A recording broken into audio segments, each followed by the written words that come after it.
Tantor Audio, a division of Recorded Books, presents 43, Inside the George W. Bush Presidency, edited by Michael Nelson, Barbara A. Perry, and Russell L. Riley, narrated by Tom Parks. Publisher's Note. In this audio edition, you will hear references to tables present in the print and e-book formats of the book. Preface. In June 2008, two emissaries of President George W. Bush, Ambassador Mark Langdale, who would soon head Bush's Presidential Library Foundation, and Bush's longtime political advisor Karl Rove, made a quiet visit to Charlottesville to meet with the senior leadership of the Miller Center at the University of Virginia. Langdale and Rove had been dispatched by Bush during the final year of his administration to begin planning for his post-presidency, especially the construction of his presidential library and its activities. The purpose of this meeting at the Miller Center was to discuss a presidential oral history. Although the Miller Center had conducted significant oral history projects on every president since Gerald Ford, a partnership with Bush was far from a given. Among other things, some members of his network harbored a confirmed skepticism about academics and their intentions. But as the conversation unfolded, including extended discussions about the nonpartisan purposes and professional methods of the Miller Center's oral history work, the conditions for a productive partnership emerged. That arrangement, later blessed by President Bush himself, would include major funding by the Bush Foundation to cover the cost of the interviews, then standard procedure for the Miller Center, paired with a commitment to allow the center's scholars complete academic independence in conducting and recording the oral histories. The shared purpose of this enterprise was simple: to create a lasting record of recollections by those who had served in the senior-most positions from Bush's 2000 campaign to his transition out of the presidency in January 2009, both the good and the bad. No questions were off-limits. The chapters in 43, Inside the Presidency of George W. Bush, constitute the first thorough scholarly use of these oral histories. Some 90 interviews were recorded for the Bush Project, and almost 60 of them were available to the contributors. Each session normally lasted 7 to 10 hours, with interviews conducted by teams of scholars. Typically, they explored the interviewees' memories of their service with and for President Bush, along with their careers prior to joining the administration. Interviewees also offered political and leadership lessons gleaned from being eyewitnesses to, and often shapers of, history. Following standard oral history protocols, each interview was conducted in confidence, and the subjects were allowed to stipulate conditions for the release of their own transcripts. That assurance helped foster candor at the interview table. In drafting the chapters for 43, the contributing scholars mined these interviews for what they reveal about the inner workings and intentions of those serving in the Bush administration. But their research includes other public sources as well. Oral history provides invaluable inside evidence of White House behavior that can be captured in no other way. But it also suffers from the deficiencies of this intimacy. The chapters in this volume demonstrate how to make balanced use of these resources to enrich our understanding of recent presidential history. In his introductory chapter, Russell L. Riley describes the 3 stages of the Bush presidency: pre-9/11, war, and post-war. Michael Nelson then chronicles Bush's elections, not only his own election and re-election in 2000 and 2004, but also the other elections that occurred during his administration: 2002, 2006, and 2008. Jesse H. Rhodes assesses Bush's domestic policy of compassionate conservatism, with particular emphasis on education reform and his No Child Left Behind program in Chapter 2. Various aspects of Bush's interactions with the rest of the government are covered in Chapters 4 through 7. Andrew Rudalevich analyzes the unitary executive aspects of the Bush presidency. John J. Pitney Jr. examines the president's relations with Congress. Barbara A. Perry offers an account of his Supreme Court nominations, and Joel K. Goldstein discusses the distinctive aspects of Dick Cheney's vice presidency. The wars of the Bush presidency are treated separately by Michael Nelson, 9/11, in Chapter 3, and Spencer D. Bakich, Iraq, in Chapter 8. Robert F. Bruner, Chapter 9, examines the last challenge of the Bush presidency, the financial crisis that marked his final months in office. In the concluding chapter, Sidney M. Milkus weighs Bush's presidency against the balance of presidential history. Introduction. History and the Three Presidencies of George W. Bush. Russell L. Riley. No presidency in the lifetime of the Republic will be more difficult for history to get right than the 43rd, that of George W. Bush.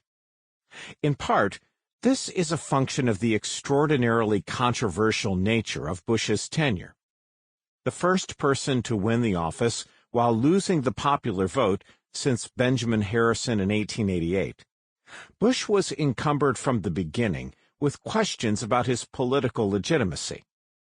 He was sworn in with chants of the so-called Brooks Brothers riot still reverberating through the land, his victory based on a Supreme Court decision so inventive that the justices felt compelled to proclaim that it shouldn't be taken as precedent for other cases. Then, his watch was marked by an astonishing array of contentious developments, including the failure to detect and prevent the terrorist attacks of September 11, 2001, the invasion and occupation of Iraq, Hurricane Katrina, Abu Ghraib, and a massive expansion of the surveillance state at home and abroad. Few presidents have been more polarizing than Bush. A decade after his departure from the White House, Bush was still politically radioactive. In October 2019, photographers captured images of the former president seated next to popular television personality Ellen DeGeneres at a Dallas Cowboys football game, which she made the mistake of visibly enjoying. The event caused a media firestorm, with criticism raining down on DeGeneres for not treating Bush as a pariah. She fell precipitously from public favor. His unpopularity was contagious. George W. Bush is not the first president to provoke strong, enduring, visceral reactions. But these predispositions are formidable obstacles to the kind of clear-eyed and dispassionate analysis required of those who endeavor to commit a president to history. A second set of impediments confronting those attempting to create an authentic, historical Bush arises from the archival resources necessary to discover what actually happened behind the closed doors of 1600 Pennsylvania Avenue. Here, paradoxically, are problems of feast as well as famine. The National Archives and Records Administration, NARA, reports, the George W. Bush Presidential Library and Museum holds more than 70 million pages of paper records, 43,000 artifacts, 200 million emails, and 4 million digital photographs. That is a collection of almost unfathomable proportions. Historian Robert Caro, whose works on Lyndon Johnson set the standard for meticulous presidential research, has written that the core of his method, learned as a young investigative reporter, is to turn every page. What would doing so with the Bush documents entail? Let's assume, for purposes of illustration, that one could turn 1,000 pages a day. At that pace, reviewing the paper records alone would require 70,000 days of nonstop labor, 191 years. The collected email traffic is almost 3 times as voluminous. The search for needles in this colossal haystack will not be easy. Yet the more immediate problem facing students of the 43rd presidency is actually one of scarcity. Because of the terms of the Presidential Records Act, which governs the disposition of official White House documents, all but a tiny fraction of these millions of pages is unavailable to outside eyes, pending their review, clearance, and release by a small cadre of overburdened archivists. Each line of those 270 million paper pages and emails must be examined to make sure they do not contain national security information or private personal data that should, by law, remain out of the public domain. It will be a very long time before a significant percentage of this archival documentation is available to researchers. In the interim, which will be measured in decades, those trying to paint an accurate historical portrait of the Bush presidency must do so on the basis of a fragmentary documentary record guaranteed to be least complete on the most delicate national security issues. The problem of delayed release of records is not limited to Bush, of course. Each administration since Ronald Reagan's has been governed by these constraints. But the problem has been exacerbated for each successive presidency because of the exponential increase in the use of electronic communications, most prominently emails, which barely existed in Reagan's time. Accordingly, those who require written records to reconstruct the inner workings of each White House are compelled to reach conclusions fully aware that there are millions of pages of relevant evidence they have not examined because they cannot. Added to these familiar obstacles, however, is something unique to the Bush years, and, ironically, derived from his greatest accomplishment. The Bush administration's ability to prevent a follow-on attack after the catastrophe of September 11, 2001, an achievement continued by his successors, exerts a subtle but powerful adverse effect on our assessment of what Bush did in the Oval Office. To be sure, historical review is always distorted by the prism of retrospection. It is never easy to practice willful forgetting when looking back at the past, to understand the problems and prospects of those who faced events in our history as their future. Because we know how things turned out, there is a common bias in historical assessments that affects every presidency. In fact, every historical episode we examine. As the German essayist Walter Benjamin once observed, a man who died at 35 will appear to remembrance at every point in his life as a man who dies at the age of 35. This kind of knowledge distorts the history we write in ways that typically go unremarked, because of both the manifest advantages of being able to examine the full consequences of past actions and the relatively benign, or at least latent, costs of that omniscience. In Bush's case, however, this problem is singularly acute. At every point in his presidency after 9/11, the Bush of our remembrance is a man possessed by an event, a second terrorist attack, that never happened. Reliable sources, including National Security Advisor Condoleezza Rice and Homeland Security Advisor Francis Townsend, inform us that, for President Bush and his inner circle, every day that followed the initial attack was September 12th. The horror of those hours was the president's lasting preoccupation. He remained committed to doing anything he could, including stretching the capacious bounds of executive authority and military might, to prevent another life-threatening catastrophe. That reality defined his mission. Everything had this incredible sense of urgency, Townsend reflected in her oral history, and we all bore the weight of responsibility for the lives lost on 9/11. From the president on down, we felt a personal responsibility to make sure that never happened again. In his interview, Robert Gates, who became Secretary of Defense during Bush's second term, reflected on what this meant for those serving on 9/11. I was thinking to myself, what would I be feeling if I were in their shoes today, September 12, 2001? It is just this huge burden of failure that thousands of people lost their lives because I didn't do my job right and a bunch of other people didn't do their jobs right. What's wrong with us? How do we fix this, and how do we fix it overnight? That was President Bush's reality. The full intensity of that preoccupation is not easy to recapture and convey to people today, who know the second wave of attacks never occurred. Moreover, the absence of a second wave also subtly alters our ability to comprehend the nation's psychological state during those times. To be sure, the shock of September 11th is relatively easy to conjure again.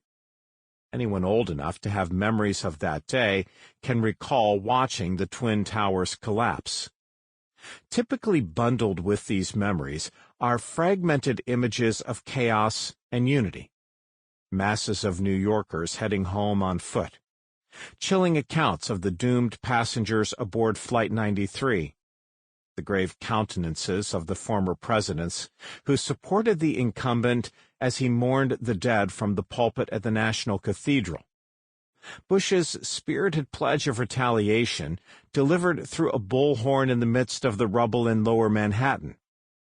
It is not the shock of those days that is hard to recapture. It is the primal sense of suspense that followed, the deep anxiety over what would happen next. Filmmaker Alfred Hitchcock made the distinction between shock and suspense central to his craft, and his methods are instructive.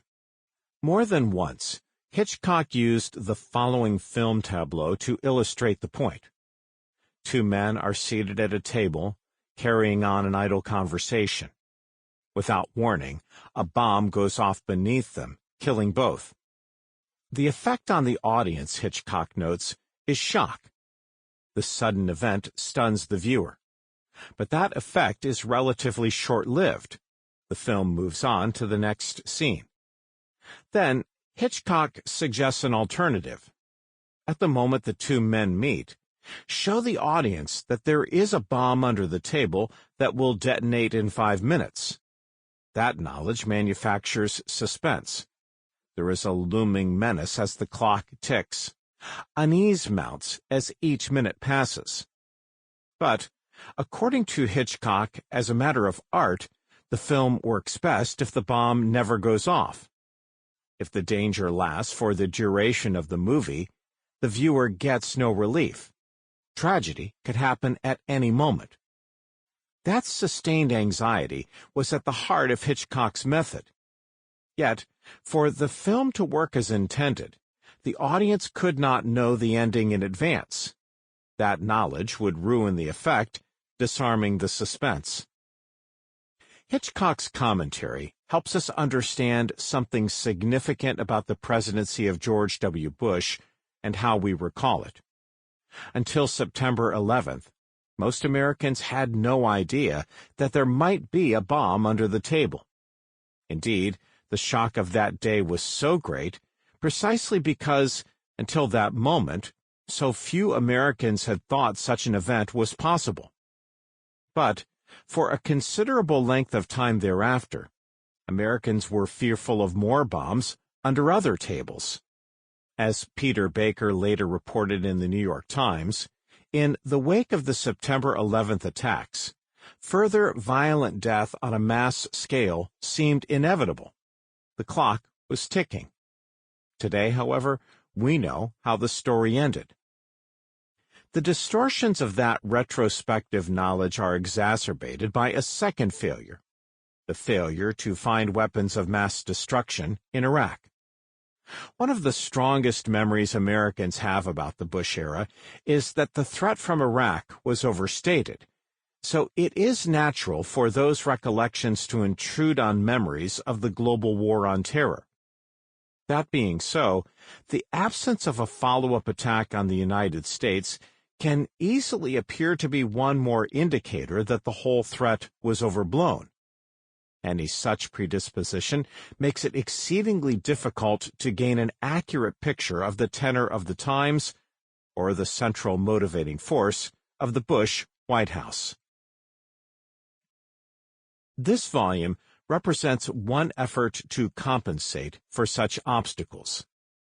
In these chapters, a group of accomplished scholars addresses some of the most controversial aspects of the Bush years, clarifying what happened and putting those developments in historical perspective. We also address the problems created by the constraints of the Presidential Records Act by drawing on an alternative source of evidence about the Bush years: presidential oral histories.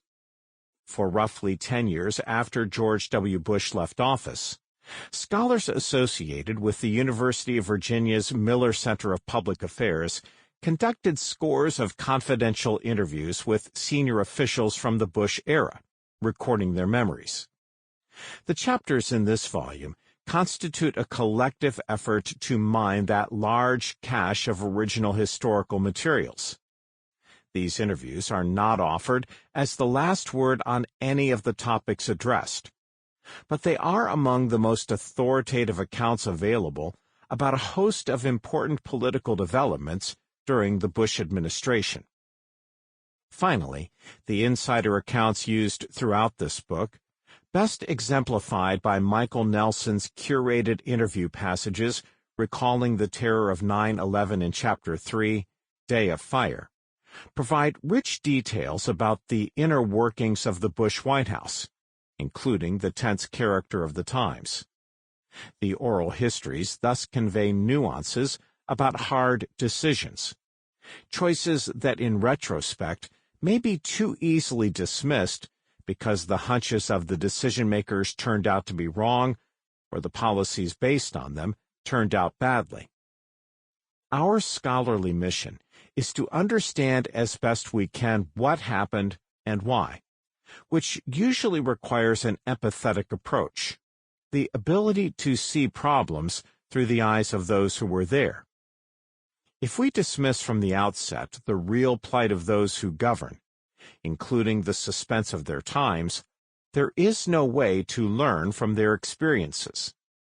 These interviews are indispensable if we hope to gain an understanding of the roots of both success and failure, including decisions that today might seem inexplicable.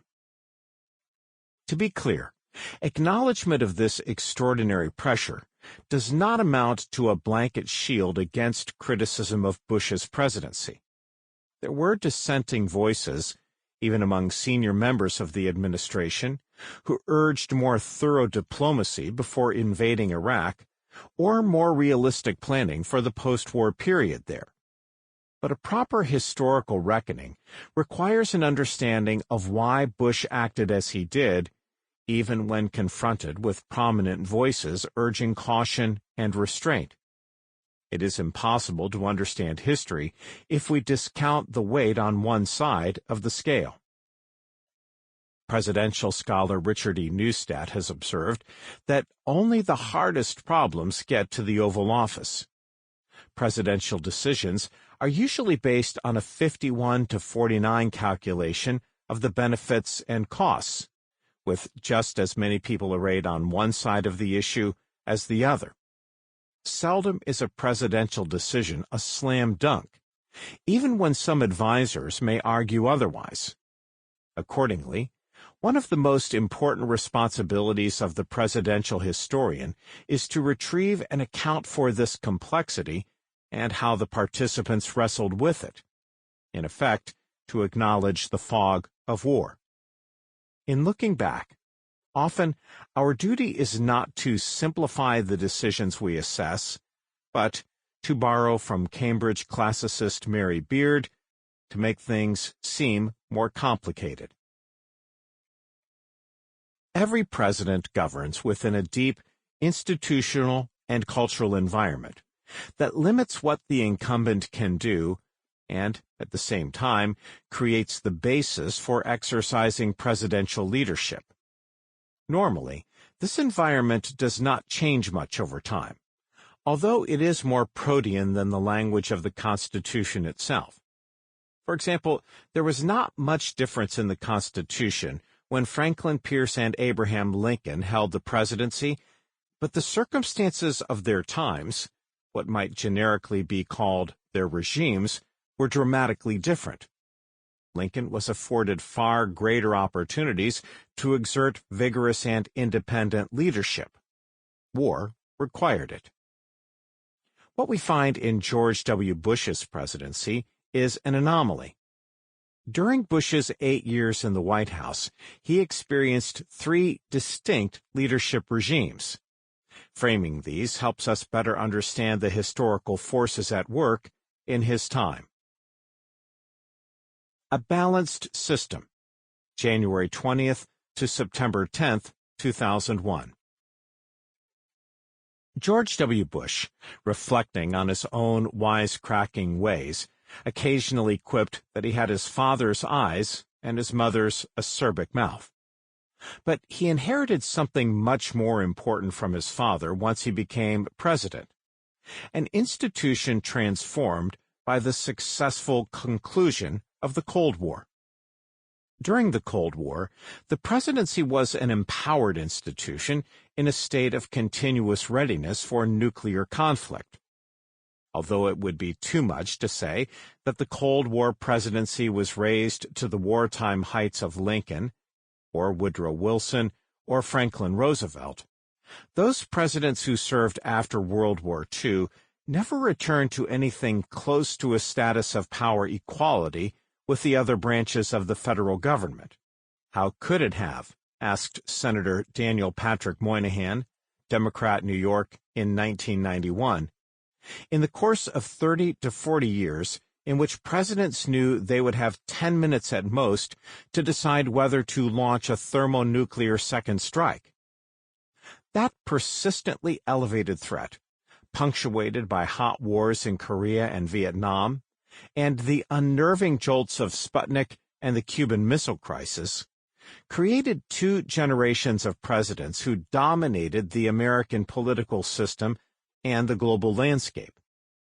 But the victory in the Cold War that President George H.W. Bush helped secure brought an end to that quasi-wartime presidency, ushering in a decade of constitutional readjustment. Such periods are commonly characterized by painful institutional contraction. That was certainly true for the elder Bush and his successor Bill Clinton. Bush's re-election failure in 1992, Clinton's loss of a permanent Democratic majority in the House of Representatives and the Senate in 1994, and Clinton's 1998 impeachment can all be traced to the conventional post-war impulses to right-size the presidential institution and restore something approaching a constitutional balance. By the time George W. Bush entered the White House, those post-Cold War contractions had left the presidency in an institutionally diminished state. The office he was expected to fill was neither a place of grand public designs nor a seat of soaring global leadership. That kind of office would have called for a president with expansive ambitions. Instead, Bush had more modest aims. He would replicate what he had done as governor of Texas. In 2001, Texas's governor was ranked 39th out of 50 in terms of statutory powers. Thus, what Bush had been able to accomplish in Texas was largely the product of cooperation with the state legislature. He had developed an especially fruitful and colorful relationship with Democratic Lieutenant Governor Robert Bullock, which allowed Bush to tell national voters that his style was consensual. Observers often commented on the bipartisan character of their partnership and what it meant for Bush. The relationship with Bullock. Sample complete. Ready to continue?